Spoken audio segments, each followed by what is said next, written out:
Donc j'étais avec Brigitte Lahaye cette semaine et nous avons parlé jalousie. Écoutez l'introduction. Bonjour à tous, nous sommes ensemble durant ces 2 heures sur Sud Radio. La jalousie, c'est un sentiment plutôt normal puisque même les animaux éprouvent ce sentiment, même si ça se traduit plutôt par des relations de domination et de soumission. La jalousie, c'est un affect qui traduit notre besoin d'être peut-être pas le préféré, mais en tout cas l'unique auprès de ceux qu'on aime. Je dis ceux parce que j'ai observé qu'il existe également de la jalousie en amitié et c'est vrai que c'est pas toujours, ça paraît pas toujours normal, mais pourtant ça existe. De même, il ne faut pas la confondre avec l'envie, c'est pas tout à fait la même chose. Néanmoins, entre éprouver un pincement quand notre partenaire parle peut-être un peu trop avec quelqu'un lors d'une soirée et devenir furieux, il y a un fossé et c'est ce que nous allons voir avec Jean-Charles Bouchou qui est avec nous et puis on va donc décoder ce que signifie la jalousie et à partir de quand elle devient anormale, voire même pathologique. On sait qu'on peut tuer par jalousie. Et puis, je crois qu'on va aussi aborder la question de la possession. Est-ce qu'on a le droit de vouloir posséder notre partenaire corps et âme et puis sans doute qu'on parlera de l'infidélité parce que évidemment, on le sait, c'est un moment terriblement douloureux et qui souvent réactive une jalousie qui était plus ou moins présente. Voilà. En tout cas, je vous invite à venir poser vos questions, à témoigner, notamment si vous êtes jaloux ou si vous êtes avec quelqu'un de jaloux. Et pour ça, vous nous appelez au 0826 300 300. Jean-Charles Bouchou, bonjour, merci d'être avec nous. Bonjour Brigitte, bonjour à tous. Pour un sujet qu'on connaît tous, oui. Qui n'a pas eu à un moment donné dans sa vie ça semble assez normal, un peu de jalousie. On pourrait, pour arriver à mieux comprendre ce qui est normal ou ce qui ne le serait pas, remplacer le mot jalousie par le mot douleur. Et se poser la question, est-ce que c'est normal à un moment donné d'éprouver de la douleur ? Oui, évidemment, si on marche sur le pied, je vais éprouver de la douleur et c'est normal, c'est même souhaitable puisque c'est ce qui va me faire retirer mon pied. Donc il est évident que si j'aime quelqu'un et que si ce quelqu'un me trahit, me trompe, il me semble normal effectivement d'éprouver de la jalousie, d'éprouver en tout cas une grande souffrance. Alors, je voudrais revenir sur une information que j'ai entendue tout à l'heure. La Cour européenne a retoqué, si je puis dire, un homme qui avait demandé le divorce pour motif qu'il n'y avait plus de relation sexuelle avec sa femme. Donc, il a demandé le divorce et puis finalement, c'est donc pas considéré comme un vrai motif. Voilà. Alors, donc, qu'est-ce qui se passe ? Il est obligé de rester avec son épouse. Alors, de toute façon, aujourd'hui, on peut divorcer sans preuve, sans motif. Donc, de toute façon, il pourra divorcer. Mais ce que je trouve intéressant, c'est que jusqu'à présent, on considérait que lorsqu'il y avait mariage, il était normal qu'il y ait des relations sexuelles. Qu'il soit consommé. Et qu'à partir du moment où il n'y avait pas de relations sexuelles, c'était une bonne cause pour demander le divorce. Donc ça, c'est fini, on peut plus. Oui. Alors, est-ce que ça veut dire pour autant que ça autorise l'autre à aller chercher ailleurs ce que ne lui donne pas son conjoint ou sa conjointe ? C'est pratiquement ce qui ressort de l'équation, oui. Ouais, effectivement. Si je dois accepter que mon conjoint n'a pas envie d'avoir de relations sexuelles, alors mon conjoint va devoir accepter que j'aille me satisfaire ailleurs. Et donc on ne doit pas être jaloux. Et non. Et on ne peut pas demander le divorce. Parce que ce serait logique quand même. Si on ne peut pas demander le divorce parce qu'il n'y a pas de relations sexuelles, on ne peut pas demander le divorce parce que l'autre a des relations sexuelles ailleurs. Oui. Ouais. Alors, je sais pas, on va voir ce qu'en pensent les auditeurs, parce qu'ils ont certainement... Oui, c'est intéressant. Mais je trouve que, c'est quand même notre sujet du jour, en plus. Donc, la jalousie, souvent, elle est déclenchée... moi, je l'ai entendu, je suppose que vous aussi, en tant que psychothérapeute, j'ai souvent entendu quelqu'un qui tout d'un coup, a réalisé qu'il était très, très jaloux après une infidélité. Comme si ça avait casser quelque chose dans sa confiance en l'autre. Il est devenu jaloux après avoir été infidèle ? Après avoir été trompé. Oui, mais c'est normal. C'est logique. Oui. Là, c'est une réaction, comme je disais tout à l'heure, c'est une souffrance, c'est une douleur qui semble assez logique quand on est trahi par la personne à qui on a donné sa confiance. Mais après, il était jaloux même avec d'autres personnes. D'accord. Eh bien, ça fait penser à une réaction post-traumatique. C'est-à-dire qu'il peut avoir vécu cette tromperie comme un traumatisme qui a fait fait certainement écho avec d'autres choses de son histoire. Sans doute un manque d'estime de soi ou quelque chose comme ça. Voilà, et puis peut-être qu'il s'était déjà senti trahi étant enfant, parce que pour qu'on puisse parler de trauma, il faut que généralement qu'il y ait une répétition. Oui, qu'il y ait quelque chose dans l'enfance qui a fragilisé cette partie de soi. Donc le fait qu'il ait été trahi par cette personne a réveillé le fait qu'il s'était déjà senti trahi quand il était enfant, et effectivement ça devient une réaction post-traumatique qui fait qu'il n'aura plus confiance en personne. Il a intérêt à faire une thérapie. Il a intérêt à faire une thérapie, sinon il va devenir invivable. Oui, parce que c'est vrai que la jalousie, quand elle devient maladive, ça ne fait que s'aggraver. Hein. Oui. Oui. Et à la fin, si on essaye de rassurer l'autre, ça sert à rien. À l'extrême, ça confine même à la paranoïa. Oui, absolument. Voire même au meurtre, hein, on le sait. Et voilà. Donc quand on est avec quelqu'un de jaloux... quand on est avec quelqu'un de jaloux, on lui propose qu'il fasse un travail sur lui. S'il refuse, il ne faut pas rester. Il ne faut pas accepter de vivre ça, c'est invivable, c'est insupportable. Et comme vous l'avez très justement dit, s'il n'y a pas un travail, s'il n'y a pas une prise de conscience, ça ne va pas aller en s'améliorant. Ça va être de pire en pire. Et puis, je pense que vous êtes assez d'accord avec moi, on n'a aucun droit de posséder le corps ou l'âme de l'autre. Absolument pas, oui. On parlait de mariage tout à l'heure, d'ailleurs il va falloir peut-être qu'un jour on redéfinisse qu'est-ce que le mariage, parce qu'effectivement, si à l'intérieur du mariage, on n'a pas de rapport sexuel, qu'est-ce que ça veut dire leur être marié ? Ça devient un contrat... matériel. Ouais. Peut-être, je ne sais pas. Très intéressant. Hein. Oui, c'est vrai qu'on pense quand même que le mariage, au départ, de toute façon, le mariage, c'était pour créer une famille. Alors oui, quand l'Église voulait chapeauter tout ça, on ne pouvait avoir de relations sexuelles qu'à l'intérieur des liens sacrés du mariage, pour faire des enfants. Je ne suis ni anthropologue ni sociologue, mais ce serait intéressant de voir depuis quand date le mariage et quel a été au départ de l'humanité. Je pense qu'il existait avant l'Église déjà. Hein. Oui, sûrement, mais j'avoue que je n'ai pas la réponse. Si quelqu'un a la réponse, on sera ravis de l'entendre. Hein, c'est toujours intéressant de s'instruire, après tout. Bien sûr. Bon, alors la jalousie, on va en parler. Je crois que tant qu'on n'a pas vécu une infidélité, c'est difficile de savoir si on est réellement apte à le dépasser ou pas. Je pense qu'il existe des personnes qui sont maladivement jalouses et qui n'ont pas forcément vécu d'infidélité. Hein. C'est pas ce que je voulais dire, mais je pense qu'on ne peut savoir son degré de jalousie qu'à partir du moment où on a été face à une infidélité. Moi, je connais, donc je sais que je ne suis pas une grande jalouse. C'est ça que je veux dire. Vous pensez pas, tant qu'on l'a pas, tant qu'on n'a pas vécu. Oui, bien sûr. Il y a des personnes. Moi, c'est mon cas. Moi, je suis pas très jaloux non plus. Non. Mais parce qu'on est sage. C'est parce qu'on est sage. Voilà. Donc, je peux pas imaginer que l'autre fasse des choses que moi je serais pas capable de faire. Mais par contre, s'être trompé sur quelqu'un, si ça doit être très dur à vivre. Je pense que je le vivrais très mal.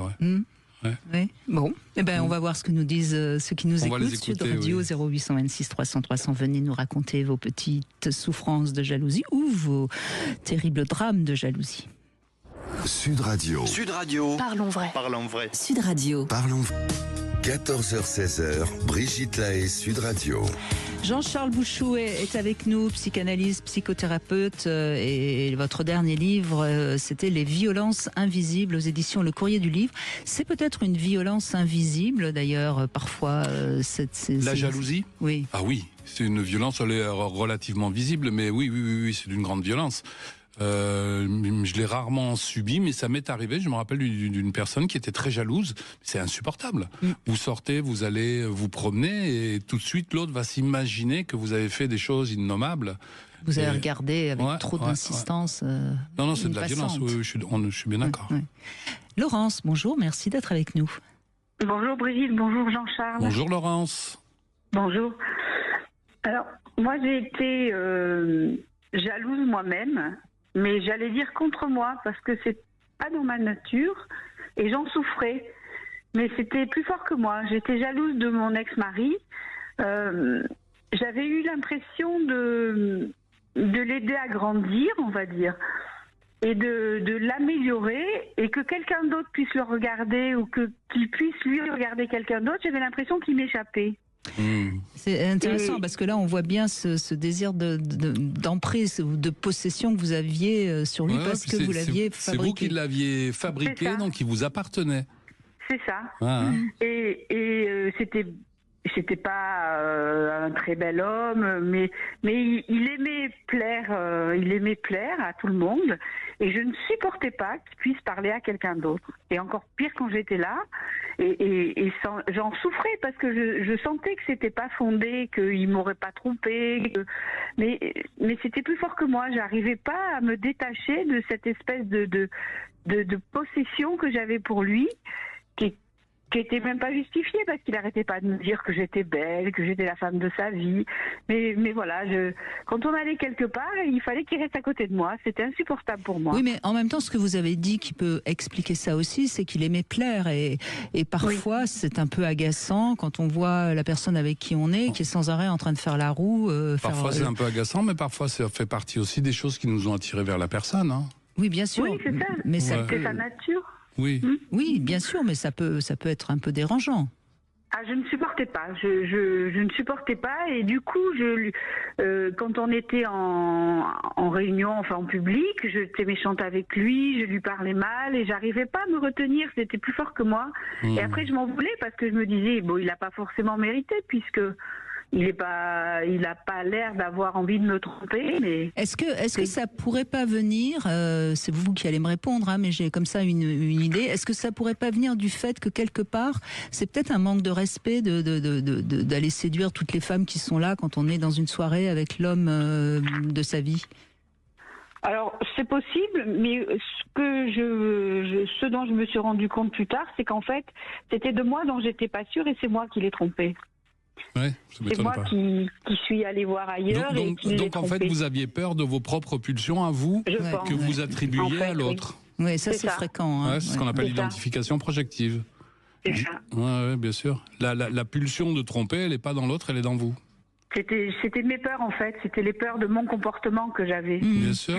Mais il y a quelque chose de très intéressant du côté du Pygmalion, ce que vous avez évoqué tout à l'heure. C'est-à-dire, vous connaissez l'histoire de Pygmalion, hein, c'était un sculpteur qui avait réalisé une très très belle figure de femme, et il en était tombé amoureux. Et heureusement, un dieu, je crois que je ne sais plus lequel, l'a transformée en humaine. Et c'est un peu ça que j'entends chez vous. C'est vous qui l'avez fabriqué, c'est vous qui l'avez façonné, et il vous appartenait. C'est ça. Ouais. Et quand j'ai eu l'impression qu'il allait m'échapper, c'est moi qui l'ai trompé. Ah oui. Si ça avait été une statue, vous l'auriez détruite. Qui était, lui, par contre, hyper jaloux, et notamment de mon passé. Qui supporte, à qui il a fallu que je raconte toutes mes histoires. Alors, j'ai pas tout raconté parce que déjà, le peu que je lui ai raconté, ça le rendait fou. Mais j'ai passé des nuits entières à lui raconter avec qui j'étais, comment il s'appelait, qu'est-ce qu'on faisait, où on allait. C'est une erreur, hein, parce que dès que vous commencez à rentrer dans ce jeu-là, ça n'en finit plus, et ça excite l'autre, mais en même temps, ça excite sa jalousie. Ouais. Est-ce qu'il n'y aurait pas une pulsion homosexuelle là-dessous qui serait insupportable chez la personne? Raconte-moi ce que tu faisais avec d'autres hommes, et quand on lui raconte, ça le rend malade, parce qu'il s'est identifié. En fait, ce qu'il me donnait comme explication, c'est qu'il voulait être le meilleur. Il me dit, je veux être ton meilleur amant, donc je veux savoir tout ce que tu as fait avec les autres pour faire différemment et mieux. Mais c'était insupportable. Ouais, je comprends, oui. C'était insupportable parce que, en fait, après, alors, par exemple, quand je lui disais on est allé à tel endroit, il me disait on n'y va plus. Alors à la fin, je lui disais plus rien parce qu'on pouvait plus rien faire. Après tout ce que j'avais déjà fait avec les autres, on pouvait plus rien faire. Parce que vous avez eu combien d'amants, Laurence? Dans les tous les coins de la France?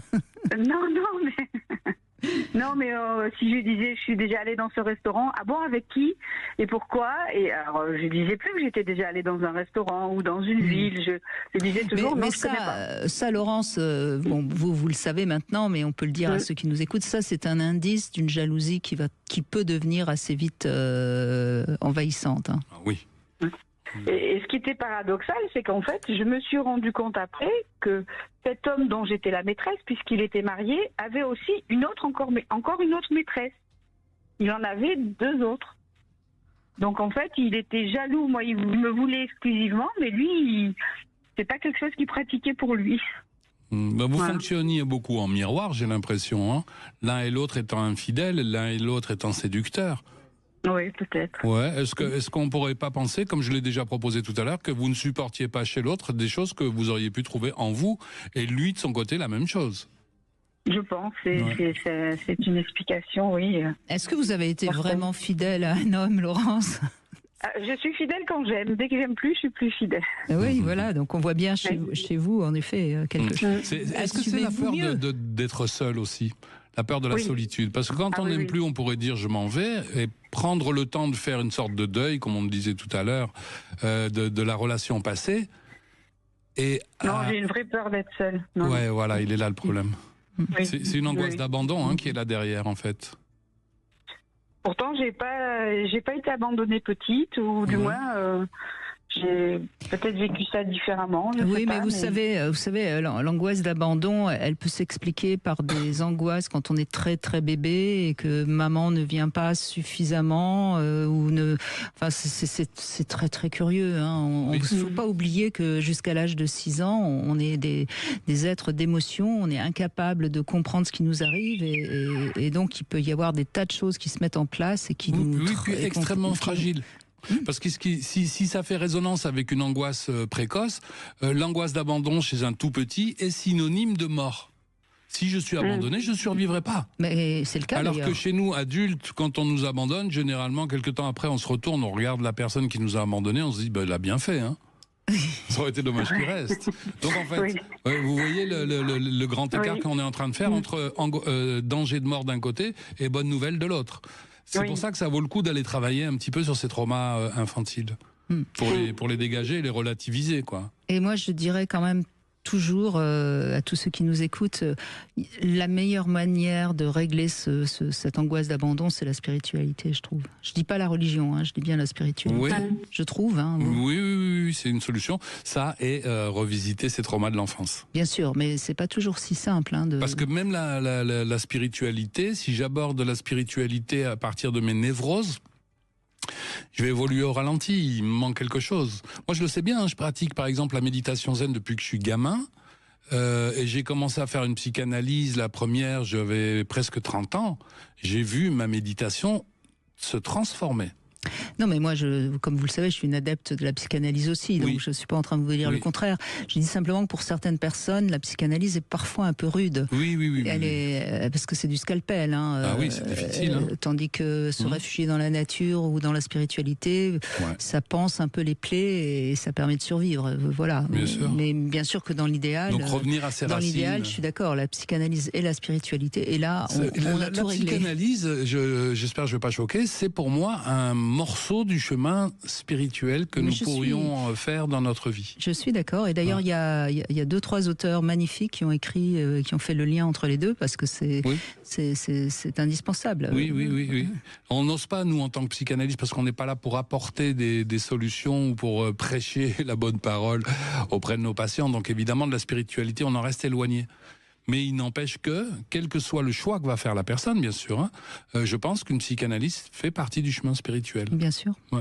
Bien sûr, d'autant que là, les angoisses, on va les regarder. On les regarde en face, et on voit ce qu'elles veulent nous dire. Et oui. Bon, Laurence, c'est pas grave, vous avez trouvé votre truc.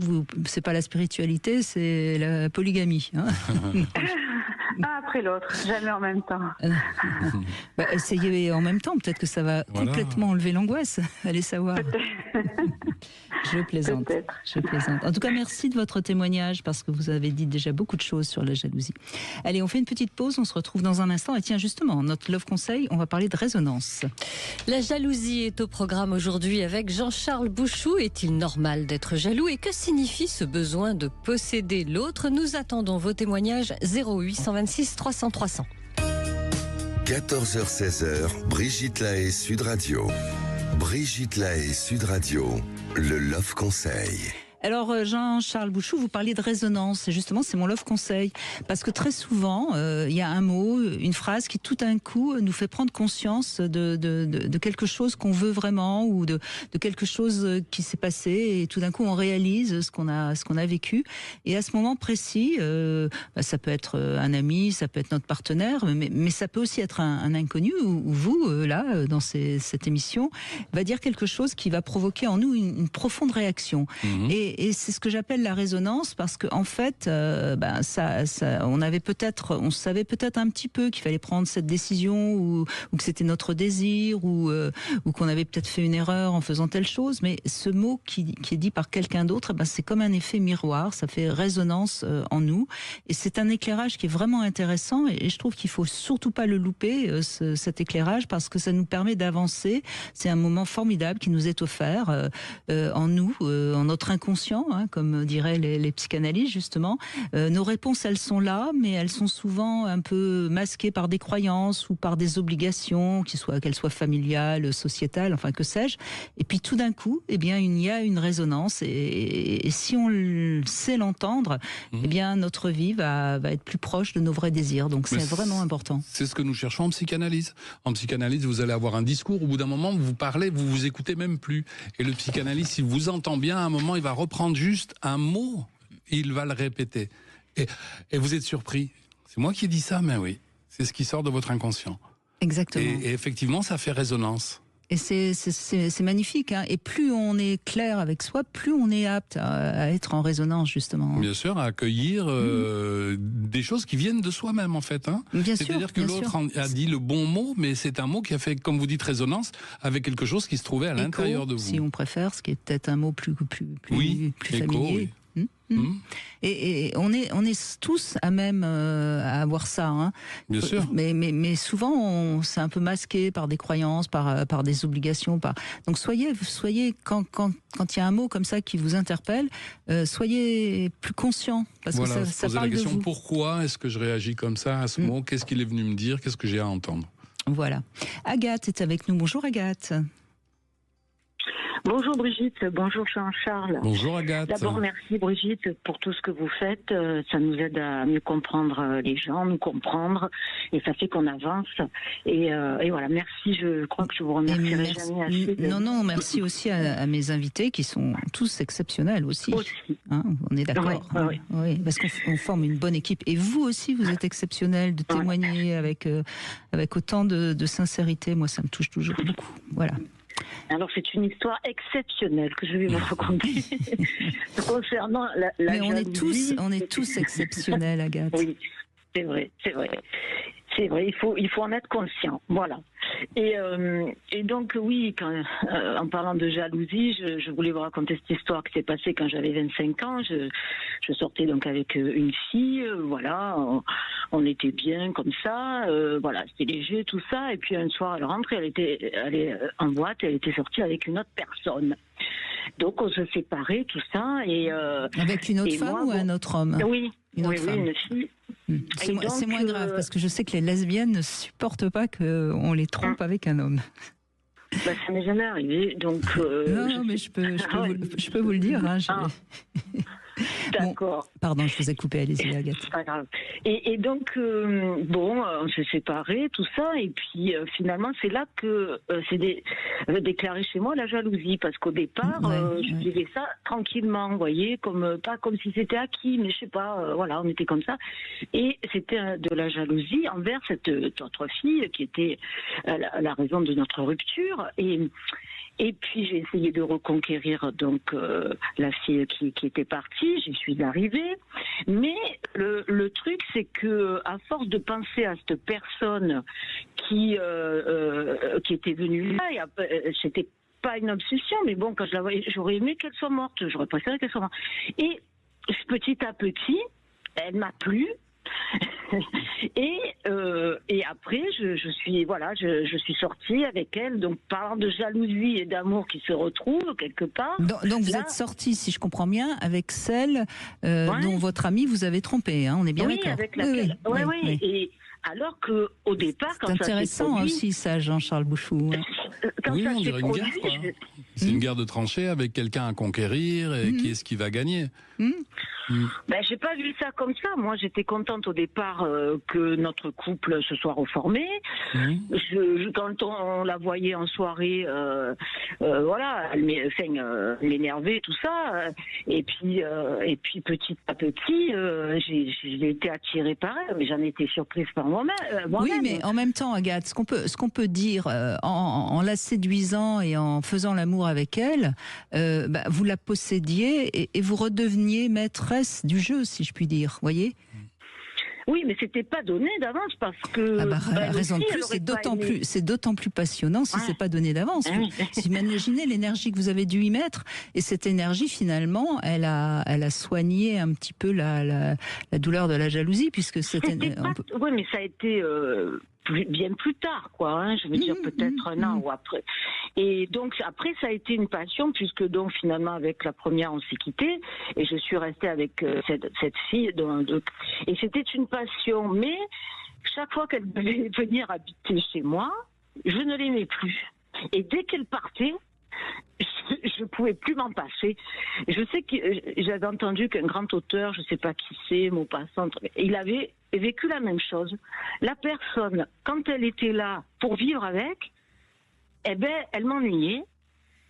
Et j'ai dit, bon, c'est bon, c'est la dernière fois, c'est bon. Et quand elle repart, mais ça s'est fait 5 ou 6 fois, quoi. Vous voyez, vous vous dites, c'est bon, j'ai vu que quand on vit ensemble, ça me convient pas, c'est bon, c'est terminé. Et quand elle partait, qu'on se quittait, alors il fallait. Mais Agathe, en fait, ce qu'on peut dire, c'est que c'est pas elle qui vous intéressait, mais c'est l'enjeu de ce qu'elle représente. Ça, il peut y avoir autre chose aussi. Mais quand je l'avais eu, après, j'en avais plus besoin. Eh bien si, puisqu'elle s'en va à nouveau, donc on la rattrape. Mais ce qu'il peut y avoir aussi, c'est la maman et la putain. Celle qui est à la maison, c'est comme une maman. Et on n'est pas amoureux de sa maman, on est content d'être avec parce que c'est confortable, alors que celle qui nous excite, celle qui nous attire, elle est sauvage. Oui, c'est celle qu'on n'a pas. Mais je veux dire, ça a été long, hein. Il m'a fallu au moins 4 ans pour que ça s'arrête vraiment. Des allers-retours, enfin, je me disais, ça te sert de leçon, tu vois bien que quand elle est là, non. Oui, mais Agathe, vous savez très bien qu'on n'est pas maître de nos sentiments et de tout ce qu'on ressent. Là, en l'occurrence, une thérapie vous aurait aidé parce que vous auriez compris quels étaient les enjeux qui vous. On est beaucoup dans le désir mimétique là, dans ce que vous nous racontez. Mimétique de quoi? C'est-à-dire qu'au début, elle vous attire parce que c'est celle avec qui vous étiez qui l'avait désirée. Donc, c'est-à-dire le désir mimétique, c'est désirer ce que l'autre possède. En gros. D'accord. Donc là, ok. Donc je l'ai eu. Voilà. Donc ça c'est fait. Donc j'aurais pu dire c'est bon. Et après il y avait des sentiments. Oui, mais peut-être que en la gardant et en la reséduisant, eh bien ça vous rassurait parce qu'au moins vous étiez totalement dans le contrôle d'une situation qui vous avait certainement blessé et fait mal et qui vous inquiétait. Sans doute qu'il y a quelque chose comme ça. En tout cas, elle aussi, elle aurait pu dire stop, chaque fois que je reviens, tu veux plus. Et non, et on continuait comme ça, on retrouvait les bons arguments pour convaincre. On avait 25 ans aussi, hein, c'était. Mais oui. Il y a des choses qu'on ne ferait plus, hein, mais qu'on comprend mieux. Mais je pense, vous savez, Agathe, merci de ce témoignage, parce que je pense qu'il y a des gens qui se reconnaissent dans votre témoignage. Hein. C'est pas quelque chose qu'on n'entend jamais. Hein. Oui. J'avais entendu juste un auteur, comme je vous dis, un écrivain j'ai dit tiens, quelqu'un de plus élaboré que moi, si vous voulez, mentalement, il vivait la même chose. Alors ça m'avait rassurée. Voilà. Oui, puis quelquefois aussi, on court après un fantasme. Et le fantasme, si on écoute bien le mot, c'est un fantôme, c'est quelque chose qui n'existe pas. Et une fois qu'on l'a attrapé, le fantasme, et qu'on le ramène à la maison, c'est plus un fantasme, ça devient une réalité. Et quelquefois, on aime à se nourrir du fantasme. Ce qu'il y avait aussi, c'est qu'on s'entendait bien sexuellement. Ouais. Vous voyez ? Alors, il y avait du désir, mais c'est vrai qu'après, quand elle était là... Peut-être qu'elle n'était pas très passionnante, elle était peut-être excitante, mais pas passionnante non plus. Oh, elle était intéressante quand même. Oui. Elle était pas passionnante, mais ça allait quoi. Elle tenait la route. De mon point de vue. Elle était plus jeune que moi, mais C'était voilà, on Elle avait vous a- des choses à et quand partager. elle était chez vous, enfin quand elle revenait chez vous, donc elle vous agaçait un peu non? Et ouais, c'était chaque fois qu'elle revenait, que c'était voilà. Et même, on a repris, enfin il y a peut-être 10 ans quoi, qu'on s'était retrouvés. Oui, c'est vrai, on avait repris, mais c'était vraiment plus ça quoi. On s'était retrouvés, ouais, en 2011, donc ça fait 14 ans, donc. Et des amis ont dit ben alors si vous vous remettez ensemble, c'est que c'est le vrai amour quoi, ça va.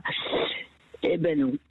Voilà, donc. Je pense qu'il n'y a jamais eu de vrais sentiments pour elle. Je pense qu'il y a eu de l'excitation, il y a eu beaucoup d'excitation, mais je pense pas qu'il y ait On a mélangé ça. On croit que, voilà, parce que on désire la personne, on l'aime, mais après, c'est sur du plus long terme.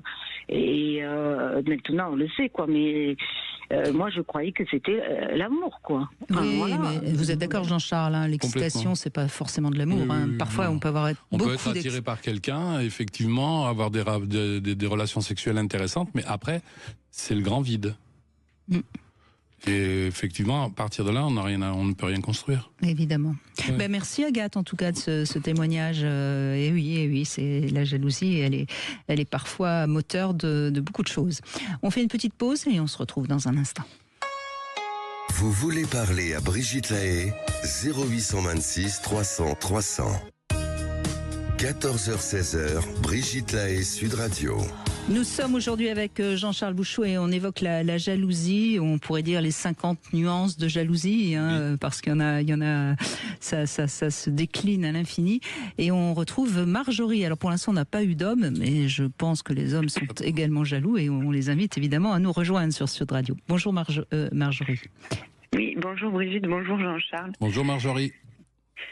Oui, ben alors moi je souhaiterais témoigner parce que, bon, en fait, voilà, j'ai eu un moment de jalousie. Et ben en fait, je sais pas si c'était exagéré, disproportionné, si c'est moi qui ai... Enfin voilà, je voudrais savoir. Ben, racontez-nous, alors on va essayer de voir. Ben, en fait, c'était une soirée, donc j'étais avec mon copain et une amie à moi. Un copain avec qui vous êtes depuis longtemps ? Ça fait un an et demi, mais bon, ça a été chaotique quoi. D'accord. On s'est séparés, remis ensemble, enfin voilà. D'accord. Et donc en fait, bon, on arrive à la soirée et puis par exemple ça a commencé, il y avait une personne qui faisait du body painting. Mm-hmm. Et donc mon ami était en robe supra décolletée et donc mon copain lui commence à lui toucher le visage jusque descendre sur sa clavicule, en haut de sa poitrine en disant tu devrais faire le truc là quoi. Moi j'étais là bon ok non. Donc sur le coup j'ai rien dit mais j'étais là quand même bon tu la touches devant moi ça me dérange. Ensuite, on est sorti dehors, il a cherché un briquet dans sa poche, mais sans lui demander, il a fouillé dans ses poches. Ensuite, elle lui a payé un verre, il y a payé un verre. Et puis après, quand elle avait besoin que quelqu'un lui tienne le verre pour danser, elle lui donnait à lui. Et en fait, ça m'a gonflé. Donc je leur ai dit, ça me dérange. Je me suis pas énervée, mais j'ai dit, voilà, en fait, depuis tout à l'heure, oui, puis par exemple, aussi, à un moment, il passe derrière elle, il met sa main sur ses reins, quoi. Enfin, j'étais là, mais attendez, les gars, je suis là, en fait. Donc, je sais pas. Bah, c'est quand même un flirt. Puis vous vous êtes senti vous. nié, Marjorie, c'est ça hein?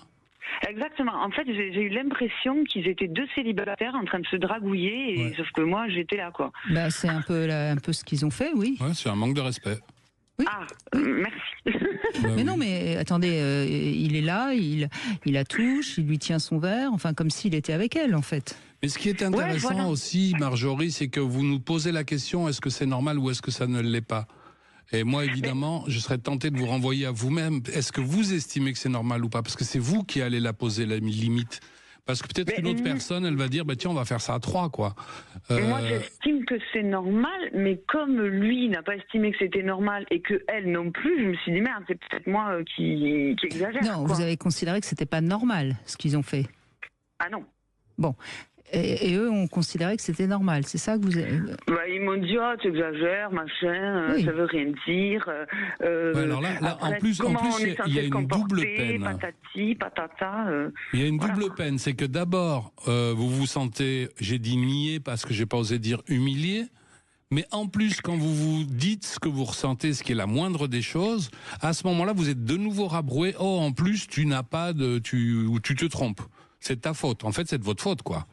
Ouais, c'est ça. Et puis en plus, elle s'est arrêtée, mais lui, il m'a dit oui, tu m'as fait une crise. Non, mais je t'ai pas fait une crise. Ça, c'est pas faire une crise. J'ai juste dit ce qui me dérangeait. Une crise, c'est si j'avais, je sais pas, si je me dis j'aurais fait une crise en me disant vous avez qu'à aller baiser dans les chiottes et puis je me serais barré. Ça s'appelle une crise. Mais dire juste en fait ça me dérange. J'aimerais que vous fassiez pas ça parce que là j'ai l'impression que en fait vous draguez par ma tronche. Est-ce que si vous aviez fait la même chose avec un de ses copains, il aurait supporté? C'est loin d'être sûr, hein. Je sais pas. Après, il est pas très jaloux. Après, il faut être clair entre vous aussi.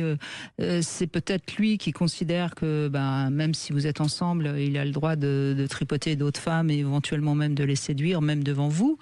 Et à ce moment-là, soit vous acceptez, soit vous dites, moi, j'ai pas envie d'une relation comme ça. Vous voyez, mais vous, alors.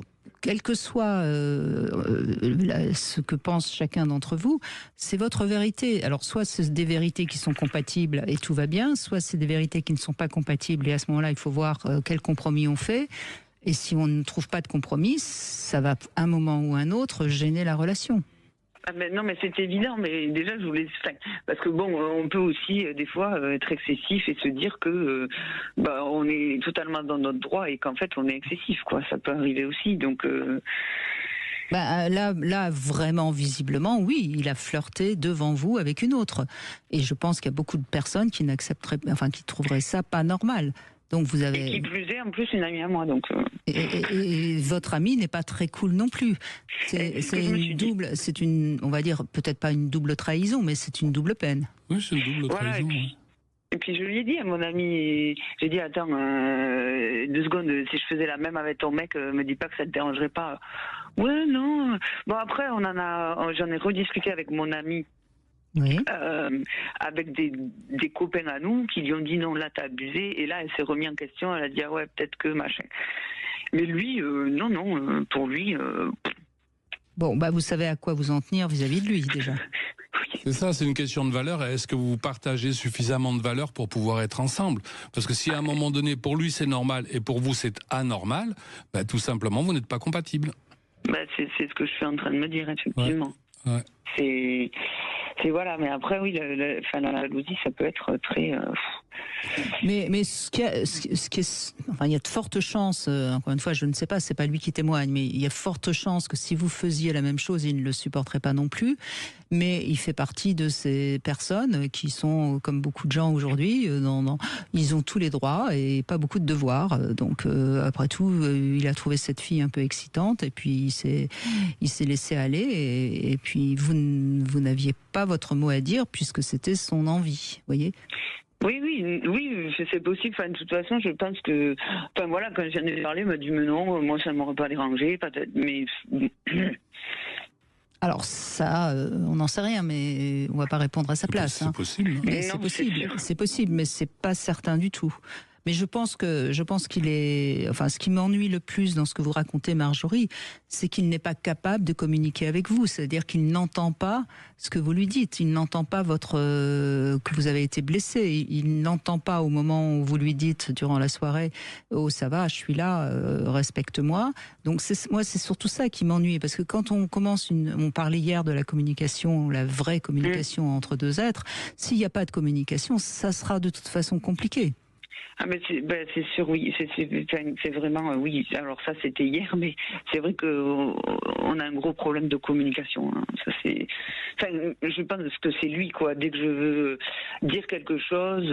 Oui, parce que vous le soir, et je dirais même bravo parce que le soir même vous avez su réagir et dire quelque chose. Ouais. Et ça c'est bien parce que vous avez posé votre limite et vous avez demandé à être respecté. Visiblement ne supporte pas la contrainte.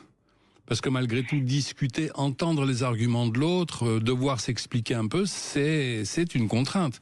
Et ça, visiblement, il n'y est pas prêt. Hein.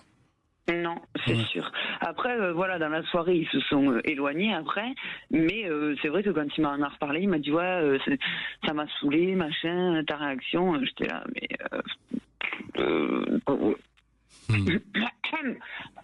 enfin voilà, mais oui, c'est sûr. Après, de toute façon, je pense que j'ai déjà fait mes conclusions. Mais... En tout cas, vous avez le droit de trouver ça anormal, puisque c'était ça le but de votre témoignage. Vous avez oui. Et à mon avis, si on faisait un sondage, on aurait largement plus de 50% qui trouveraient ça anormal. Oui, mais peu importe. Combien même vous seriez la seule à trouver ça anormal, si vous trouvez ça anormal, vous le dites et ça doit être entendu. C'est votre limite, c'est votre frontière à vous, quoi. C'était dans le sens, par exemple, où les gens, quand ils sont hyper jaloux, ils supportent même pas que quelqu'un dise bonjour. Enfin, voilà. Ouais. Donc, il y a quand même des choses où, à un moment donné, on va trop loin, quoi, dans la jalousie. Bien sûr. Là, vous n'êtes pas dans le champ de la paranoïa. Vous demandez à être respecté. C'est pas de la parano, hein. Ouais. Ouais. Mais c'est vrai que quand il y a deux personnes contre vous qui vous disent tu t'abuses et tout, on se dit mince, peut-être qu'en fait oui, quoi. Oui, enfin c'est deux personnes qui étaient quand même très acteurs, si je puis dire, de la situation. Oui, donc c'est toujours compliqué sur le moment. Votre amie, elle aurait dû se sentir un peu coupable et s'excuser. Elle l'a pas fait parce que sur le moment, elle a pas. Mais après, elle l'a fait. Donc on voit bien que sur le moment, c'est toujours difficile de reconnaître ses torts. C'est sûr. Oui. Mais au moins, elle l'a fait après, tandis que lui, visiblement, il est toujours persuadé qu'il était dans son bon droit. Donc, c'est un peu compliqué. Hein. Mais bon. C'est sûr. Enfin, écoutez, Marjorie, merci de votre témoignage. Ça va peut-être susciter d'autres témoignages qui vont rassurer Marjorie, ou au contraire, peut-être qu'aujourd'hui, il y a plus de loi, de limite. On fait ce qu'on veut. Il faudrait qu'il y ait des règles. Il ne faut pas qu'on ait peur d'en discuter. Mais moi, je trouve que ce que Marjorie a fait est remarquable et c'est très bien. Elle a su dire. Qu'elle a su poser, dire voilà, pour moi, ça n'est pas normal. Et la norme, a priori, nous sommes les seuls à pouvoir la poser. Et pour qu'il y ait un couple possible, il faut malgré tout que nos normes de part et d'autre soient suffisamment proches pour pouvoir s'accorder. S'il y en a un qui est libertin, si l'autre est puritain, on va pas aller très loin. Hein. Non, parce que dans une soirée libertine, je suis pas sûr que le puritain va trouver son compte. Va faire des prières. Et je me pense. Oui, bien sûr, dans un couple libertin, on va toucher une autre femme devant sa femme et ça posera aucun problème. Et ça pose aucun problème si les deux sont vraiment d'accord, hein, parce que quelquefois on en avait déjà parlé. Oui. Il y en a un qui dit oui, d'accord, mais qui en réalité non. Non, d'accord, mais enfin, veut faire plaisir. On voit bien que et c'est dramatique. Tout est possible, c'est juste encore une fois une question d'être sur la même longueur d'onde. Oui. Et voilà. Et merci Marjorie, en tout cas, merci de ce témoignage. On va continuer à évoquer la jalousie, bien sûr, après les infos, quelle qu'elle soit d'ailleurs. Hein. On voit bien que elle est très. C'est parfois une jalousie maladive, parfois c'est juste un petit pincement. Mais c'est tout ça. Il faut être conscient. Et puis ça parle de nous. Hein, et c'est pour ça qu'on vous donne la parole et qu'on vous écoute. J'ai une jolie devinette pour vous, Jean-Charles Bouchou. Qu'est-ce que se disent deux chats qui sont très amoureux? Vous avez le temps des infos pour me trouver la réponse. Avec Jean-Charles Bouchou, aujourd'hui nous parlons de la jalousie. Êtes-vous jaloux ou jalouse? Ou comment avez-vous vécu la jalousie de l'autre? Venez nous en parler. 0826 300 300. 14h-16h, Brigitte Lahaie, Sud Radio. 14h-16h, Brigitte Lahaie, Sud Radio. Nous évoquons aujourd'hui la jalousie avec Jean-Charles Bouchou, psychanalyste, psychothérapeute. Son dernier livre, Les violences invisibles, aux éditions Le Courrier du Livre, dans lequel vous parlez de tout ce qu'on peut subir dans un couple ou même au travail. Et bon, c'est pas des coups, c'est pas de la violence physique, mais c'est une violence parfois beaucoup plus sournoise et qui détruit. Ça reste malgré tout une violence bien visible. Mais une violence psychologique, on est d'accord. Et c'est un livre tout à fait intéressant que je vous invite à découvrir. Alors, ma petite devinette que j'aime beaucoup, qu'est-ce que se disent deux chats très amoureux? Et je me le demande.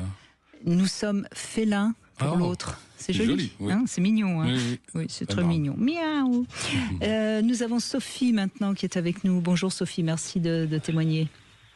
Oui, bonjour Brigitte, bonjour Jean-Charles. Bonjour Sophie. Bonjour. Alors oui, le sujet d'aujourd'hui me parle énormément. Eh ben, on vous écoute alors. Parlez. Alors, j'ai plusieurs points de vue à apporter. Le premier, c'est que moi, je suis fondamentalement très jalouse, mais je me soigne.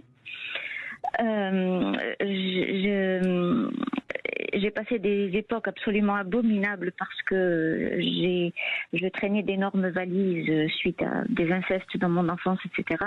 Donc jusqu'à l'âge de 23-25 ans peut-être, je me mettais dans des situations insortables où je ne rencontrais que des hommes infidèles ou bien mariés qui m'aimaient bien mais mariés, et donc je souffrais abominablement. Et pour autant, je ne souhaitais pas arrêter la relation. Ça a été extrêmement dur. Et en faisant un travail un petit peu plus tard, je me suis rendu compte que ça me renvoyait à des choses de mon enfance, peut-être un sentiment d'abandon ou de pas être assez ou de rivalité. Enfin bon. Bien sûr. Oui. Voilà, ça a été très très dur. Ce qui ne justifie pas non, mais ce qu'on peut dire de manière comme ça très générale, hein, pour ceux qui nous écoutent, dans votre enfance, vous avez vécu des situations qui n'étaient pas bonnes et qui étaient des situations où vous étiez malheureuse, et donc vous n'imaginiez pas pouvoir être heureuse dans une relation, donc vous choisissiez des partenaires qui vous rendaient malheureuse, et c'était normal. Et voilà. Oui, quand on est enfant, mais plus que ça, parce que ce qu'a vécu Sophie, c'est plus que de l'abandon, c'est presque elle peut avoir un sentiment de rejet. L'angoisse de rejet est même encore plus forte que l'angoisse d'abandon. Quand on est petit, c'est un traumatisme. C'est quoi un traumatisme? C'est un afflux d'énergie psychique qu'on n'est pas capable de gérer. Donc bien souvent, on le refoule. Et après, dans notre vie d'adulte, on va inconsciemment, involontairement remettre en place des situations analogues pour pouvoir revivre la même chose maintenant qu'on est capable de pouvoir l'assumer. Sauf que au pied du mur, on a les mêmes réactions que quand on était enfant, refoulement, le refoulement du refoulement, etc. Ce qui est important, Sophie, étonnamment, c'est d'arriver à vivre la scène. C'est-à-dire que ça, il faudrait vous faire aider par un thérapeute qui soit un petit peu spécialisé dans les traumatismes. C'est-à-dire qu'il va vous faire vivre ces scènes-là que vous avez refoulées quand vous étiez enfant, pour pouvoir enfin les vivre et enfin les dégager, pour pouvoir enfin passer à autre chose. Et plus avoir besoin d'entrer dans cette répétition. Mais visiblement, vous en êtes un petit peu sorti. Ça va. Enfin, j'oserais dire que ça va très bien maintenant. Parce que aussi j'ai fait une bonne rencontre à la fin des fins. Et ça, c'était l'autre volet que je voulais aborder, c'est-à-dire que mon conjoint actuel, on se connaît depuis 14 ans, donc ça fait un petit moment que ça dure. Oui. Et je l'ai rencontré à une époque où j'étais complètement dégoûtée de tout. Je sortais d'un divorce qui s'était très mal passé. Et j'avais fait quelques rencontres qui m'avaient profondément ennuyée. Et je m'étais dit que j'allais aller sur un site de rencontres et puis que j'allais m'envoyer en l'air et qu'on en resterait là. Lui, il était dans une surconsommation de sexe parce qu'il traînait lui aussi d'énormes valises. Et il s'est soigné depuis, avec un thérapeute, donc ça va très bien. Et quand on s'est rencontrés, donc on était l'un et l'autre sans aucune volonté de s'attacher d'aucune manière que ce soit. Sauf que ça s'est très très bien passé et qu'on s'est attachés très très rapidement. Et donc on a un petit peu deux oiseaux blessés qui se réconcilient l'un l'autre. Hein. Voilà, donc il a fallu jeter des bases quand même, ça n'a pas été évident, et surtout que moi je traînais cette jalousie, donc je lui ai dit très clairement que c'était, voilà, s'il était avec moi, il fallait absolument qu'on change de mode de fonctionnement. Ce qu'il a accepté. Alors ce qui est amusant entre guillemets maintenant, amusant, moi ça m'étonne toujours, mais c'est que on explore beaucoup de choses parce qu'on est l'un et l'autre très portés sur la chose. Et lui, il est candoliste, donc il adore me voir avec quelqu'un d'autre. On a un ami préféré qu'on voit de temps en temps. Et ça me manque un petit peu de l'entendre me dire qu'il est jaloux. Parfois, je lui dis, mais en fait, toi, t'es pas jaloux. Ça te plaît de me voir avec quelqu'un d'autre. Et lui me dit, non, mais en fait, je suis très jaloux et ça m'excite et j'adore te voir avec quelqu'un d'autre parce que c'est moi qui contrôle. Mais le reste du temps, si tu faisais ça toi, toute seule, sans rien partager, ça me rendrait malade. Oui, mais c'est réellement ce qu'il ressent, je vous le confirme. On le sait, les candolistes, souvent, sont des hommes très jaloux. D'accord. Ah bon, me rassurer, Brigitte, ça me fait plaisir. Bah écoutez, tant mieux, mais vous êtes d'accord, Jean-Charles Bouchou, hein, Oui, certainement, oui. Ah oui, non, mais ça, moi, j'ai pas beaucoup étudié la chose, mais oui. Oui, parce qu'en fait, sa jalousie l'excite. On sait que la jalousie peut être un aphrodisiaque.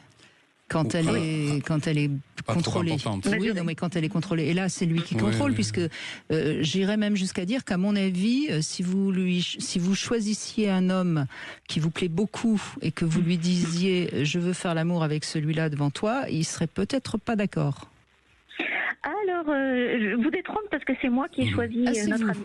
D'accord. C'est moi, et parce qu'il me plaisait justement, je lui ai dit que moi je voulais pas faire ça avec quelqu'un qui me laissait indifférente, et puis en plus je voulais avoir confiance en la personne. Mais il doit lui plaire aussi, alors. Il doit lui plaire aussi. C'est possible. Je pense. Hein.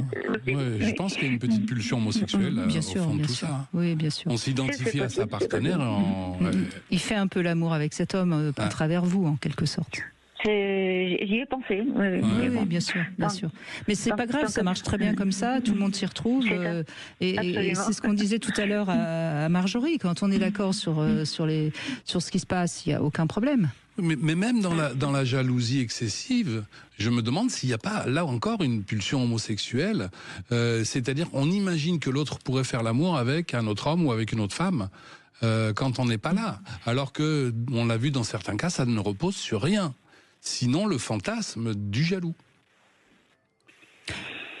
D'ailleurs, on dit que quand il y a paranoïa, il y a souvent un peu d'homosexualité très refoulée. Donc on reste sur la même... Une pulsion homosexuelle, donc, qui serait une pulsion d'amour. Retourner en son contraire, qui deviendrait une pulsion de haine, mais qui serait injustifiable, sauf à imaginer que l'autre nous en veut, ou nous a fait du mal, ou nous trompe. Et à ce moment-là, on peut l'agresser en disant « je suis certain que tu m'es infidèle ». Alors que l'autre en face, il comprend même pas pourquoi on lui parle de ça, quoi. Bien sûr. Voilà. Mais c'est toute la complexité de la psychanalyse, hein. C'est que c'est des ouais, puis des la paranoïa, je suis pas sûr qu'elle se traite en psychanalyse. Non, à l'extrême, hein, j'entends. Même en thérapie d'ailleurs. Non, ouais, c'est une psychose. Hein. C'est quand même quelque chose d'assez grave. Non, mais là, dans votre cas, Sophie, vous avez visiblement trouvé le bon compagnon qui quelque part vous convient, et lui, il a trouvé la bonne compagne. Tant que ça marche, il ne faut pas toucher, toucher à rien. Je crois aussi, d'autant plus qu'il est extrêmement rassurant avec moi, puisqu'il reste en contact. Enfin, il n'y a aucun moment auquel je ne puisse pas le joindre, sauf quand il est vraiment dans des endroits reculés, ou de par son métier, etc. Mais il me donne des nouvelles, des SMS, on WhatsApp, on se fait des visios, donc il est extrêmement rassurant. Pour moi. Et vous êtes certainement rassurante pour lui. Je pense aussi à de nombreux égards, oui. Oui, absolument. Mais le seul danger dans votre histoire, c'est quand un des deux va moins sentir qu'il a le contrôle sur l'autre. Et là, ça peut être problématique. Et si vous sentez qu'il y a quelque chose qui commence à ce moment-là, ça vaudra vraiment le coup tout de suite d'aller vous faire aider pour pas laisser les choses s'empirer. Parce que là, on voit bien, nous, d'un œil extérieur, ce qui se joue et comment ça s'est mis entre vous de manière très positive. Mais c'est un système qui malheureusement peut à un moment donné bouger, quoi. Mais tant que ça bouge pas, il faut surtout profiter de... Vous avez déjà 14 ans de bonheur, vous en avez peut-être encore 14, hein, alors il faut les prendre. Faut faire attention, oui, je pense qu'on est très vigilants, et heureusement on communique beaucoup, et quand quelque chose dérape un peu, on en communique très facilement, donc beaucoup, très bien. Oui. Non, mais encore une fois, je ne cesse de le répéter. Quand dans un couple, il y a une sexualité qui se met en place d'une manière qui correspond au couple parfaitement bien, eh bien c'est quand même un sacré pilier de solidité pour le couple. Donc là, je confirme. Merci Sophie. Merci de votre témoignage en tout cas. Et puis on continue dans un instant avec vous bien sûr sur Sud Radio. Sud Radio. Sud Radio. Parlons vrai. Parlons vrai. Sud Radio. Parlons vrai. 14h-16h, Brigitte Lahaie, Sud Radio. Jean-Charles Bouchou est avec nous, psychothérapeute, psychanalyste, et on évoque la jalousie. Et Max est avec nous. Je crois que vous voulez revenir par rapport à certaines choses qui ont été dites durant cette émission. Bonjour. Oui, bonjour Brigitte, bonjour Jean-Charles. Bonjour Max. Je voulais juste discuter avec vous par rapport à les blessures qu'une personne peut nous manifester suite à un comportement, une phrase. Est-ce qu'il y a une limite qui amène ce comportement de la part de la personne blessée à la manipulation? Je ne sais pas si c'est clair. La manipulation, ça peut être un mécanisme de défense qui peut être mis en place pour essayer de ne pas s'effondrer, pour essayer de ne pas couler.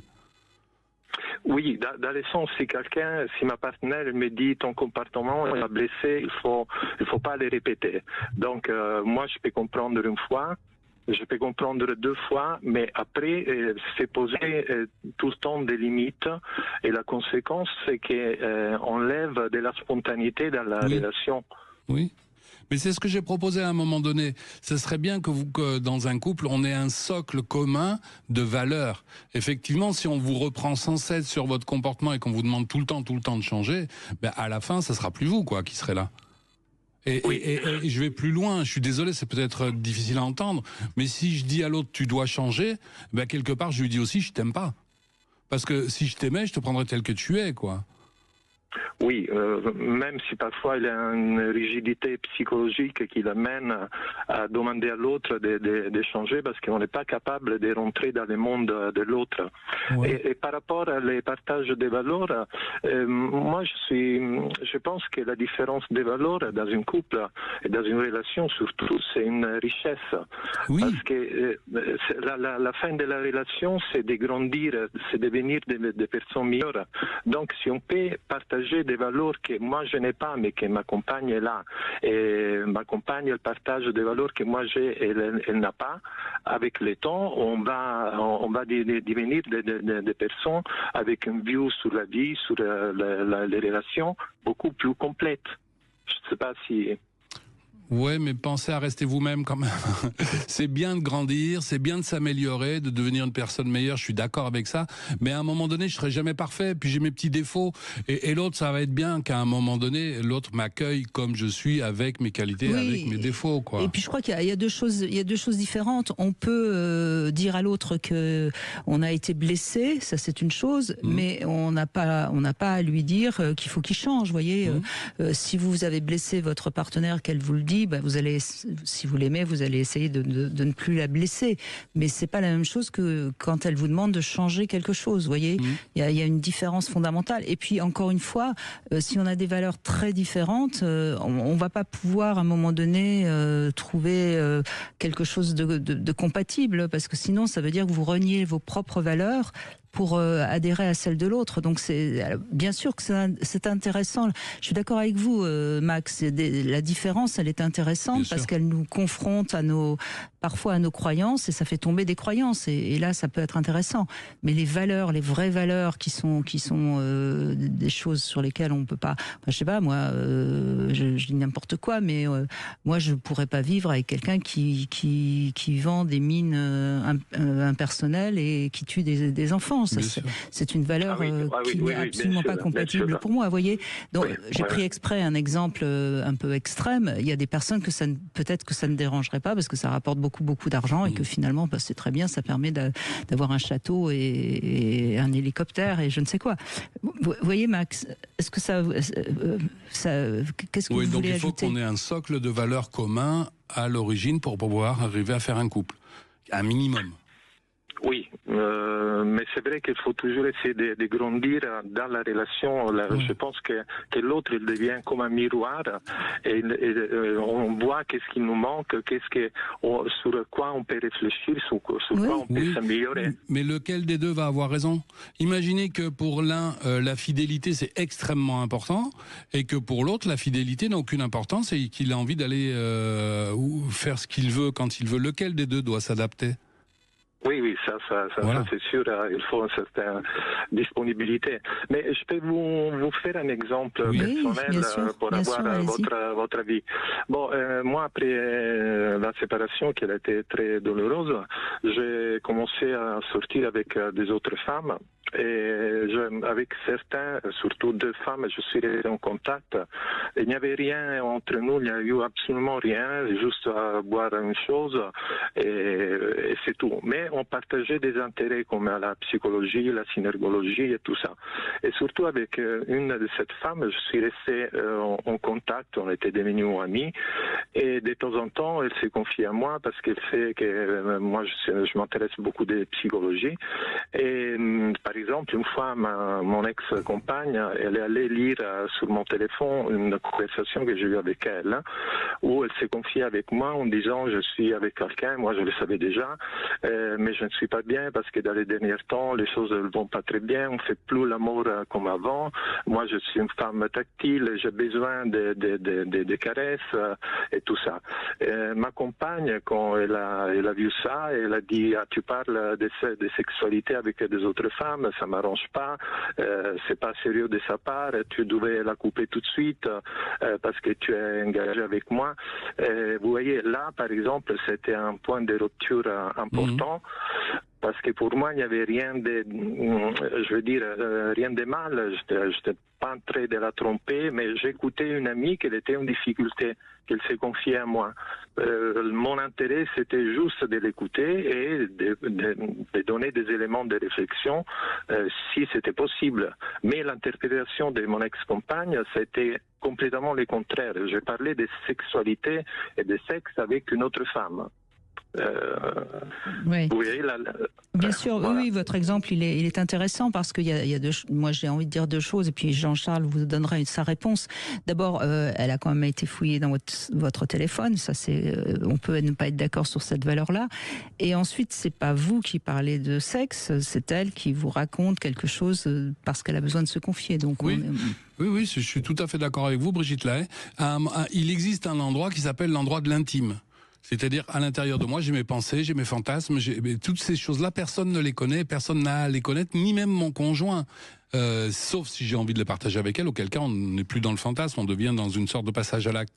Donc le téléphone, il abrite vos secrets. Et effectivement, personne n'a fouillé votre téléphone. Si vous avez envie de montrer une conversation à votre compagne, c'est autre chose. Mais elle n'a pas à les fouiller. Et après, vous avez le droit, en tout cas, j'imagine, d'avoir les amis que vous avez. Faites attention parce que ce que j'entends là, c'est une tentative d'isolement. C'est un des mécanismes que j'avais discuté par ailleurs, qui est un mécanisme pervers où on veut isoler l'autre pour le faire sien. Et l'autre doit absolument fonctionner comme nous on l'a décidé. C'est invivable, c'est insupportable. Oui, moi je suis d'accord. Surtout, c'est aussi refuser. Moi, je suis psychopraticien, donc j'aime écouter les gens, j'aime les aider. Et c'est refuser cette partie de moi. Et moi, je ne peux pas me détacher de cette partie-là. Sinon, je ne faisais pas les études que j'avais faites et je n'étais pas intéressé à la psychologie. Mais vous voyez, ça, elle me disait, on n'a pas les mêmes valeurs parce que moi, je ne parle pas de sexe avec des autres hommes et toi, tu ne peux pas le faire.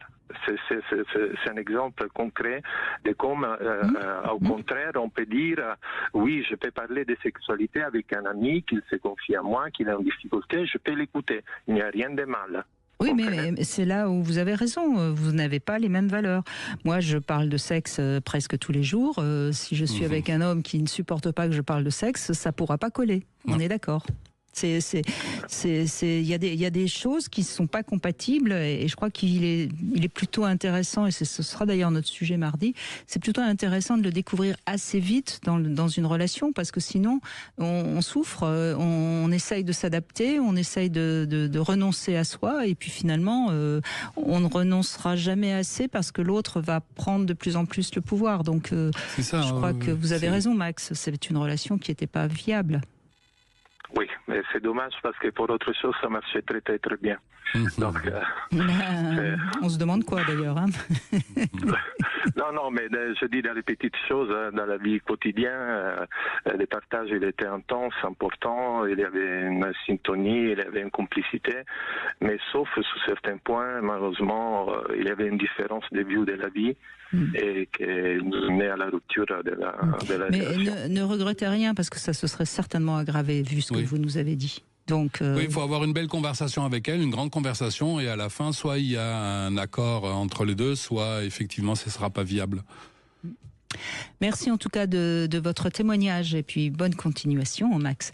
On fait une petite pause, on se retrouve avec le Sexo Conseil, on va parler du chemsex et puis on va tester un jouet et puis on vous donne la parole bien sûr pour évoquer la jalousie.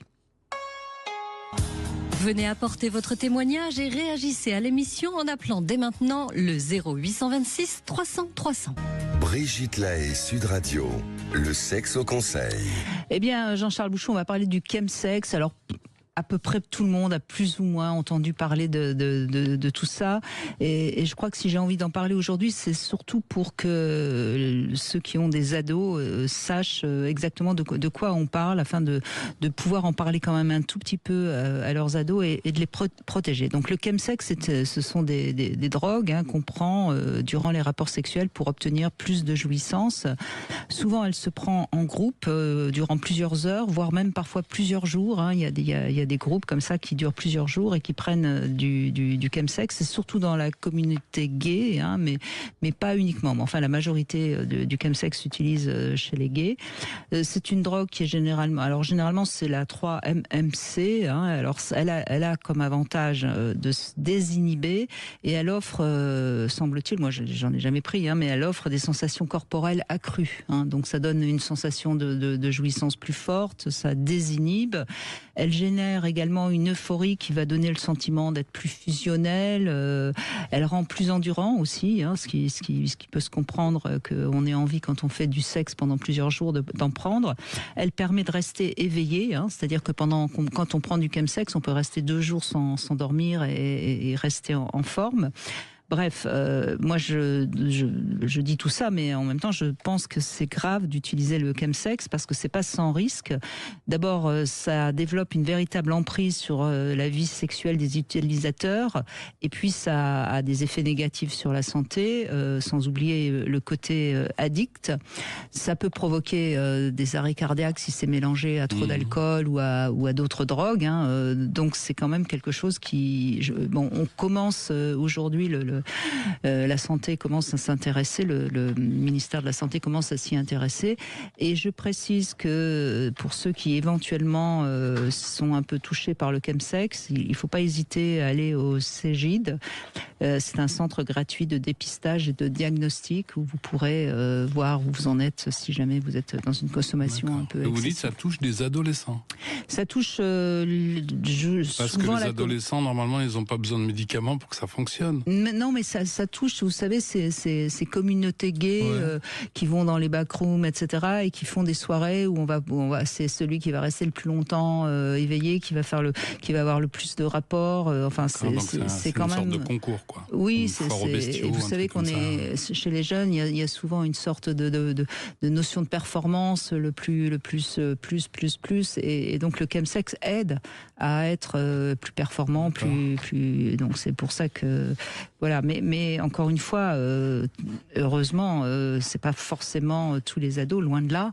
Et puis il y a pas que des ados, il y a aussi des adultes qui l'utilisent. En tout cas, le message que j'entends, c'est que c'est mauvais pour la santé. C'est très mauvais pour la santé. Et puis ça n'a, je veux dire encore une fois, pas très intéressant. C'est pas très intéressant. Et puis je pense que ce qu'il faut surtout faire attention, c'est que on peut devenir addict, donc il vaut mieux pas y toucher, parce qu'après on peut. Peut-être d'ailleurs que ces gens-là, le jour où ils prennent pas de médicaments, ils deviennent impuissants, non ? Alors c'est parfois des gens qui sont pas trop à l'aise et qui vont commencer à en prendre, et puis du coup ils vont se sentir Dieu, et puis ils vont continuer. Vous voyez, quand on était gamin, c'était l'alcool.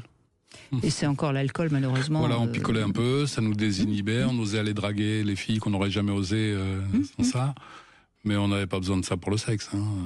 Une fois que c'était enclenché, normalement, l'énergie, on l'a naturellement. Oui, mais bon, écoutez, c'est bien d'en parler. On sait aujourd'hui, de toute façon, en dehors du chemsex, on sait aujourd'hui qu'il y a de plus en plus de drogues, que les gens se droguent de plus en plus. C'est quand même un des fléaux de notre société. Parce que les dealers, s'ils gagnent tant d'argent, c'est bien parce qu'il y a beaucoup de consommateurs. Faut pas non plus se voiler la face. Donc, beaucoup de souffrance en amont. Absolument, évidemment. Et une perte de sens vis-à-vis de la vie, j'imagine. Oui, et puis je crois, enfin, je sais pas si vous avez déjà fumé un joint, mais moi ça m'est jamais arrivé, donc je suis mal placée pour en parler, mais je crois que si on a besoin de fumer un peu, c'est quelque part on n'arrive pas à trouver en soi. C'est comme l'alcool et la fête. Oui. On se croit obligé de boire pour pouvoir faire la fête, c'est pas vrai. Hein. Mais non. On peut très très bien s'amuser sans alcool, sans produits chimiques, sans rien, quoi. Bien sûr. Avec les bonnes personnes, par contre, avec qui on va aimer rire, avec qui on va aimer échanger. Ce qu'on fait nous ici, hein, on n'a pas besoin de le boire pour pouvoir parler entre nous. On n'a pas besoin de prendre de drogue pour garder les yeux ouverts. Tout va bien. Voilà, c'est dit. Marion est avec nous. Elle a reçu ce petit stimulateur clitoris de la marque Yoba et qu'on trouve sur concordelove.fr. Bonjour Marion. Bonjour Brigitte, bonjour Jean-Charles. Bonjour Marion. Excusez-moi, j'ai mal à la gorge. Eh ben oui, vous avez abusé de quoi encore? C'est ça. Je plaisante. Bon, il est mignon, hein, ce petit lapin. Oui, il est super, il est adorable. Il est rose, il a plusieurs fonctions, c'est génial. Et il est génial en plus, c'est vrai? Oui. C'est un Bunny Wibe. Bunny parce que c'est le nom de lapin en anglais, et puis Wibe c'est parce qu'il vibre, hein, je suppose. Oui, c'est ça. Et c'est bien parce qu'il y a plusieurs fonctions, donc on peut s'amuser avec plein de fonctions, c'est génial. Oui, c'est vrai qu'il a l'air, là je suis en train de le faire vibrer avec ses deux petites oreilles, il doit être assez efficace, j'imagine. Oui, il est très efficace. Bon. Écoutez, en plus c'est vrai que c'est mignon, c'est joli, ça, on peut même le mettre dans son sac à main. Hein. Exactement. On peut l'emmener partout. C'est très féminin, c'est glamour, c'est vraiment super. Bon. Écoutez, je ne vais pas abuser de votre voix parce que ça me fait un peu de la peine. Je sais, pour avoir eu des problèmes de voix il y a quelques semaines, je sais que c'est difficile. Donc donnez-moi juste sa note et puis je vous laisse tranquille. Écoutez, je le noterai sur 9 sur 10, quoi. Ah oui, 9 sur 10. Donc je vois qu'il vous a beaucoup plu, ce petit lapin. Oui, très très bien. Alors, ce Bunny Wibe, vous pouvez le retrouver sur le site concordelove.fr et si vous y allez avec le code promo Sud Radio 15, vous aurez donc 15% de rabais pour ce petit jouet ou pour d'autres jouets d'ailleurs. Hein. Il y a pas de souci. Et alors, ce jouet, il va être offert à quelqu'un en particulier, mais quelqu'un qui m'écoute et qui a envie de participer à l'émission. Alors, si vous voulez participer à l'émission demain ou la semaine prochaine, eh bien, on vous offre ce petit Bunny Wibe. On continue avec Michel qui est avec nous. Bonjour Michel. Bonjour Brigitte, bonjour Jean-Charles. Bonjour Michel. Merci de témoigner. Vous avez envie d'évoquer la jalousie, hein, un sentiment inévitable, je crois, hein, c'est votre avis? Oui, voilà, moi je crois que c'est un sentiment inévitable. Alors, le problème de la jalousie, c'est que on est jaloux des gens qu'on aime, à mon avis. Moi, l'anecdote, c'est que je pense que c'est de la jalousie, mais voir quelqu'un danser avec ma femme et qui se rapproche un peu trop, je regarde et puis j'ai fini par intervenir, quoi. Ah oui, ça vous est arrivé. Ah oui, ça m'est arrivé, oui. Bon, on était jeunes. Mais c'est bien parce que vous avez fait comme Marjorie tout à l'heure. Vous avez réagi, vous avez posé vos limites. Ah oui, et en plus, c'était l'employeur à l'époque de ma femme qui commençait un travail d'assistante médicale et je pense qu'il voulait se taper toutes les assistantes. Donc quand je l'ai vu danser avec elle et il se rapproche un peu trop, je dis oh là toi, il y a une frontière que tu vas pas franchir et je vais te l'expliquer rapidement. Mais je crois que c'est là où on a tous notre frontière. Hein. Je crois vous êtes d'accord, Jean-Charles Bouchou, il a raison, Michel. Fois, mais là, je me répète, puisque c'est ce que j'ai dit, ça aurait été bien de le discuter avant. Mais ce qui serait intéressant de savoir, Michel, c'est comment est-ce que elle a réagi lorsque vous avez posé une limite, lorsque vous avez dit ce qui vous convient, ce qui vous convient pas. Je les ai séparés, puis j'ai dansé avec elle. D'accord. Elle était contente. Oui, je pense qu'elle était contente que je les sépare. D'accord. Oui, parce qu'elle se sentait... vous en avez parlé ou pas du tout? Non, on n'a pas trop parlé après. Bon, je m'en souviens plus trop, mais non, je pense pas, non. Et puis, moi, j'ai totalement confiance en elle, donc il n'y avait pas de souci là-dessus. D'accord, elle était débordée par la situation en fait. Mais voilà, et comme c'était son patron, bon, mais comme moi j'en imposais par la taille, bon, il n'a pas discuté quoi. Hein. Remarquez, oui, si c'était son patron, c'est délicat. Voilà. C'est malheureusement une position. Et elle n'est pas restée parce que je pense qu'il a dû insister après quand elle était employée, et elle a arrêté d'y travailler rapidement. D'accord. Ouais, donc votre jalousie, c'est juste du bon sens, hein, Michel. Vous avez perçu qu'il y avait quelque chose.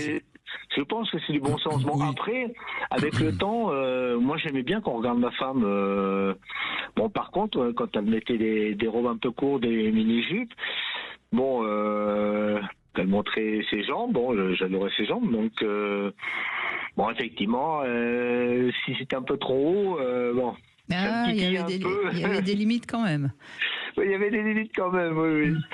Mais encore une fois, ça dépend, parce qu'il y a des hommes qui, au contraire, ça les excite qu'on regarde leur femme, à condition que ce soit à condition que ce soit eux qui la ramènent à la maison. Oui, voilà, sûr. Exactement. Et ça, c'est genre, elle vous plaît, mais c'est la mienne. Voilà, c'est ça. Et comme je suis lion, donc en plus, le lion est possessif. Hein. Mais je me souviens, moi, d'un copain qui était, à l'époque, il était mannequin, donc ça fait il y a longtemps, et qui était magnifique. Et il avait épousé une femme assez, pas très jolie d'ailleurs. Et un jour, je me souviens, je lui en avais parlé, et il m'avait dit, je ne supporterai pas qu'on regarde ma femme. Ah ouais, bon. Comme quoi, vous voyez, tout est dans la nature. Donc ça le rassurait. Sans doute, voilà. Mais ce qui est important, encore une fois, Michel, c'est que vous avez su réagir, parce que sinon, si vous n'aviez pas réagi, que vous fassiez une scène après à votre femme, ça aurait été plus... Ah ouais, non, je faisais pas de scène, mais mais voilà. J'intervenais tout de suite. Et vous avez jamais dansé avec une autre femme un peu trop près, un peu trop collé serré? Ah ben si, bien sûr. Et elle me l'a reproché là par contre, parce que bon, un peu malheureusement elle a divorcé, mais elle m'a dit, mais t'étais amoureux de cette femme. Mais je dis, mais c'est pas possible. Non, j'ai jamais été amoureux d'une autre femme que toi, hein, donc.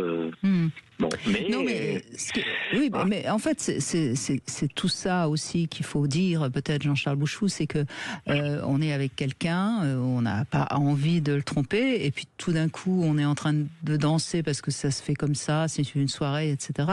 Et puis il y a un moment donné où il y a un petit peu le corps qui prend le dessus sur la tête, et puis on s'en rend pas forcément compte parce qu'on est dans son plaisir à soi, et puis si l'autre... Non, mais quand son compagnon, sa compagne est présent, il faut quand même faire attention. C'est ce que c'est extrêmement blessant. C'est ce que je suis ravi que vous puissiez dire, parce qu'en effet, il faut pas oublier que... oui, parce qu'à un moment donné, c'est du manque de respect. Il faut faire très attention, effectivement. Et le manque de respect on y revient, une violence. C'est une violence faite à l'autre. Et oui. C'est pour ça que c'est bien peut-être de savoir quand même communiquer, chacun pose un petit peu ses limites, et puis on se met d'accord. Hein. Bien sûr. Bon, merci Michel de ce témoignage, en tout cas merci à vous. Allez, on fait une petite pause et on va conclure dans un instant. Comment reconnaître un pervers et quelles sont les bonnes attitudes à prendre pour ne pas tomber dans ses filets? Nous en parlons demain avec Jean-Charles Bouchou. Venez participer à l'émission. Notre standard vous attend, 0826 300 300. 14h-16h, Brigitte Lahaie, Sud Radio. 14h-16h, Brigitte Lahaie, Sud Radio. Jean-Charles Bouchou est avec nous et on va conclure avec Hélène qui est avec nous également. Bonjour Hélène. Bonjour Brigitte, bonjour Jean-Charles. Bonjour Hélène. Merci de m'accueillir dans votre émission. Mais je vous en prie. Et j'ai écouté depuis 14 heures toutes les personnes que vous avez écoutées. Et je sais pas, j'ai l'impression d'être rentrée dans un trou noir dans ma vie. J'ai été mariée très jeune. Oui. Parce que j'avais un père violent. Donc, 16 ans et demi, je me suis retrouvée mariée avec un homme de 20 ans de plus que moi. Mais parce que c'est votre père qui vous a mariée, ou est-ce que vous avez fui J'ai fui. D'accord. J'ai fui. Donc, c'est vous qui l'avez choisi. votre mari? Mais disons que oui, on se fréquentait. Il avait été présenté à mes parents. Enfin, voilà, c'était, si vous voulez, la procédure a été faite normalement. Alors, c'est déjà une violence, parce que je considère que des parents qui autorisent leur fille de 16 ans et demi à se marier, on peut se poser la question quand même. Hein. C'est-à-dire que, comme mon père était violent, donc il s'est réfugié dans une clinique de désintoxication. Et moi, je tenais absolument à ne plus rentrer chez moi. J'avais fui. Oui, mais je comprends que vous ayez eu envie de fuir. C'est pas ce que je veux dire. Mais je veux dire, votre mère aurait pu vous prévenir et vous dire, ma fille, tu as 16 ans et demi, tu as peut-être le temps de trouver un homme. Enfin, je veux dire, là, on sent pas le mariage d'amour sécurisant et positif. Hein. Ma mère était contre, mais quand moi, je ne voulais plus rester à la maison parce que j'en avais assez de vivre cette vie-là. Et je serais partie dans un foyer. Non, mais je suis pas. Attendez, je suis pas en train de vous dire que vous avez eu tort. Je dis juste que on peut quand même considérer que des parents qui laissent une fille de 16 ans et demi se marier, enfin moi ça me gêne un peu, voilà. Oui. Qu'est-ce que vous en pensez, Jean-Charles Bouchou? Oui, effectivement. Après, je ne sais pas quelle était la force de conviction d'Hélène. Est-ce que vous aviez tellement envie de vous marier ou est-ce que vous aviez plutôt envie d'échapper au foyer? Je voulais partir dans un foyer, justement quitter le foyer parental. Ouais. Mais à ce moment-là, mon fiancé m'a dit, écoute, si tu veux, on se marie.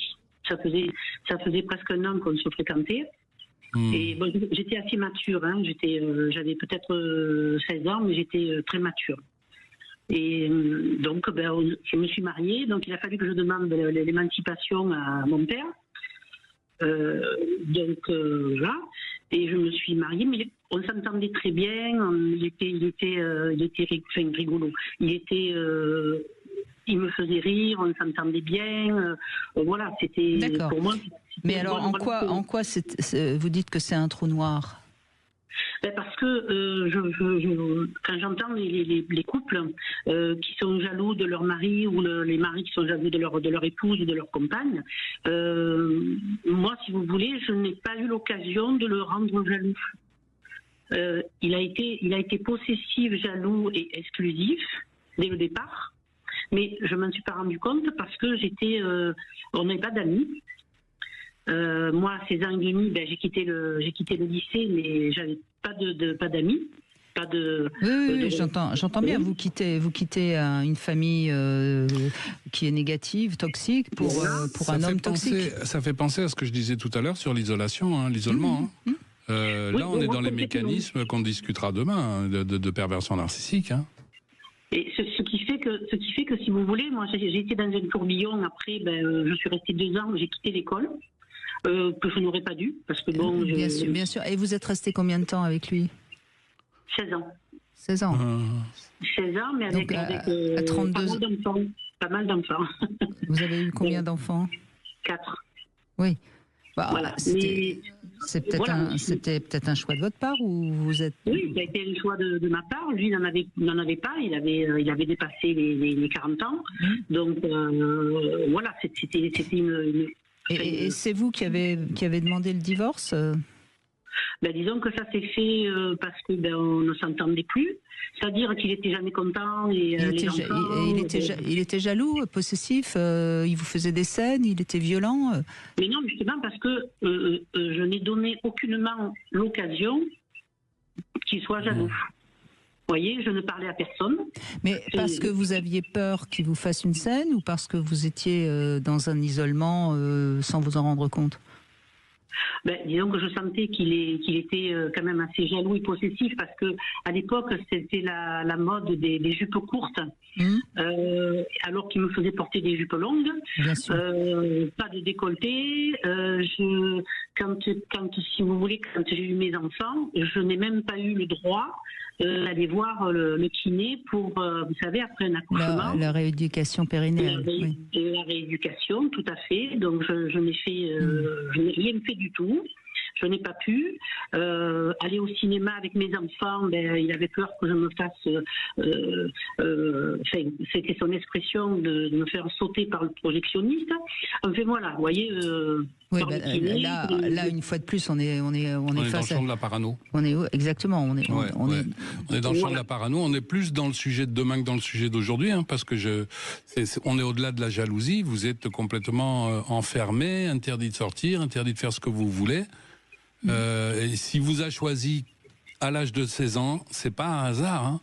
Ça ressemble un petit peu au tout premier témoignage qu'on avait eu. C'est une sorte de Pygmalion qui vous récupère, qui vous utilise comme si vous étiez un bloc de marbre, en se disant je vais la façonner à l'image que je veux. Et elle mettra les robes que je veux, elle mettra les décolletés ou l'absence de décolleté que je souhaite, etc., etc. Et je la garde sous cloche pour que personne ne puisse la regarder. C'est pervers en fait. Hein. Oui. Mais ce qu'on voit encore une fois aussi, Jean-Charles Bouchou, c'est que la pauvre Hélène, elle est avec un père violent et elle choisit un homme qui n'est pas le même, mais qui ressemble. Enfin, différemment, mais pareil. Oui. C'est une autre violence peut-être. Peut-être qu'avec votre père c'était une violence physique. Je ne sais pas, vous n'avez pas beaucoup parlé. Et là c'est plus une violence psychologique, mais on n'est pas très très loin. Hein. Et après, j'ai divorcé, j'ai eu d'autres relations, et en fait, il n'y avait pas de sentiment de jalousie, parce qu'on s'entendait bien, enfin, vous voyez, et les jalousies que j'ai pu rencontrer, c'était au travail, avec les collègues de travail, parce que j'étais toujours de bonne humeur, toujours avenante, je suis assez conviviale, donc je parle avec tout le monde, vous voyez, voilà. C'est une jalousie, pas de couple, mais c'est pareil. Hein, c'est un peu de l'envie, c'est pas tout à fait pareil quand même, je trouve. Ouais, mais c'est que ce sont des gens qui ont envie de vous éteindre. Oui, c'est-à-dire des gens qui sont attirés par votre lumière et qui ont envie de vous éteindre. Je veux dire, si quelqu'un à un endroit vous dérange, vous avez qu'à changer de pièce. Pourquoi vouloir l'éteindre absolument ? Oui, voilà. C'est ce genre de jalousie aussi qui existe, même sans être en couple. Hein. Voilà. Bien sûr. Et vos 4 enfants, comment vont-ils ? Parce que quand on a un père comme ça, parfois, les enfants, c'est compliqué. Disons que mes enfants sont très, très, très gentils. Et c'est leurs femmes qui sont jalouses. Ah mince, ils répètent encore. C'est intéressant, c'est-à-dire qu'ils choisissent une femme en fonction du père. C'est intéressant parce que ça nous montre une chose qui est passionnante, c'est si je fais une thérapie, je me libère. Mais je libère toutes les générations à venir. On pourrait même penser les générations passées, mais bon là on est dans la métaphysique. Mais je libère. Pardon ? Je voudrais faire une thérapie, mais je voudrais être dans les mains de quelqu'un qui saura me relever.